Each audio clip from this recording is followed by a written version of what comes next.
Here's one of my pepper plants that I overwintered, and I wanted to show you two things. One is that it's already producing peppers even though it's April 20th and we're still dipping down into the high 40s overnight.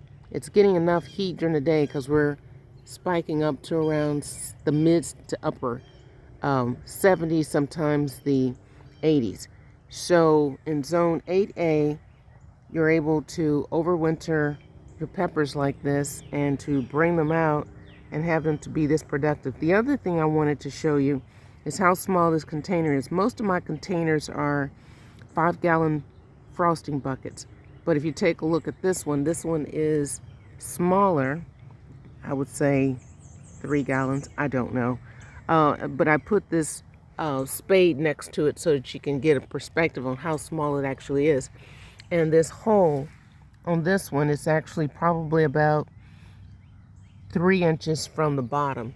And this allows the plant to have some supplemental water, and I don't have to water it as often as I would if the drainage holes were at the bottom. So just wanted to share this to encourage you to do container gardening and to overwinter your plants, and don't be deterred if you cannot find some of the larger 5-gallon containers, because the smaller ones work just as well.